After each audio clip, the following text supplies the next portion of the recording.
1970 সালের 12 নভেম্বর বৃহস্পতিবার ভুলবাড়িয়া আর উপকূলীয় দ্বীপগুলোর লাখ লাখ মানুষ যখন দিনের ক্লান্তি শেষে বিছানায় গা ঢেলে দিয়েছিলেন, তারা হয়তো ঘুণাক্ষরেও ভাবেননি এই রাতটি হতে যাচ্ছে তাদের জীবনের শেষ রাত।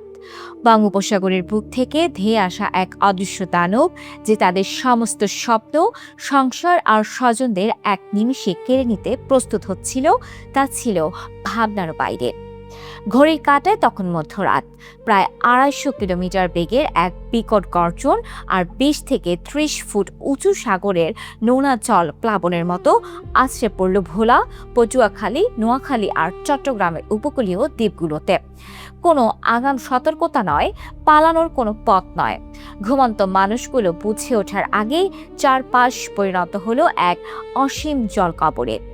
জলরাশির সেই হিংস্র তাণ্ডবে মা হারিয়ে ফেললেন কোলের সন্তানকে, স্বামী হারিয়ে ফেললেন স্ত্রীর আঁকড়ে ধরা হাত, আর মানচিত্র থেকে চিরতরে মুছে গেল আস্ত এক একটি গ্রাম। পরদিন যখন ভোরের আলো ফুটল, ধ্বংসস্তূপের ওপর জেগে রইল শুধুই এক নিঃশব্দ হাহাকার। বাতাসের সাথে ভেসে আসছিল কাদা আর নোনা জলে লেপ্টে থাকা লাশের গন্ধ। নারকেল গাছের ডালে, নদীর চরে আর ধান ক্ষেতের ভেসেছিল হাজার হাজার নিথর দেহ। কোনো কোনো পরিবারের প্রদীপ জ্বালানোর মতো একজন সদস্য আর অবশিষ্ট ছিল না। সরকারি হিসাব অনুযায়ী প্রায় 5 লাখ মানুষ সেদিন প্রাণ হারিয়েছিলেন, আর গৃহহীন হয়ে পড়েছিলেন লাখ লাখ নিঃস্ব মানুষ।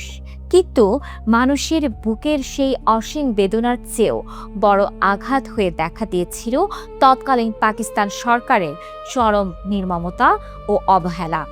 স্বজনহারা লাখো মানুষের যখন এক ফোঁটা পানীয় জল আর এক লোকমা খাবারের জন্য বুক ফাটা আর্তনাদ ছিল, তখন দূর করাচির শাসকেরা ব্যস্ত ছিল নির্বিকার উদাসীনতায়।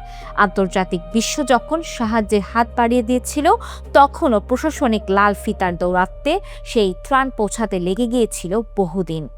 1970-এর এই প্রলয়ঙ্করী ভোলা সাইক্লোন ছিল আমাদের জাতীয় অস্তিত্বের এক গভীরতম ক্ষতচিহ্ন। প্রিয়জনদের নোনা জলে ভেসে যাওয়ার সেই বুক ভাঙা কান্না আর শাসক গোষ্ঠীর হারহিম করা অবহেলা বাঙালির বুকে স্বাধীনতার যে আগুন জ্বালিয়ে দিয়েছিল, তা আর কখনো নেভানো যায়নি। স্বজন হারানোর চরম হাহাকার থেকেই জন্ম নেওয়া সেই ক্ষোভই শেষ পর্যন্ত 71-এর মুক্তিযুদ্ধে এই জাতিকে এক হয়ে লড়ার চূড়ান্ত শক্তি জুগিয়েছিল।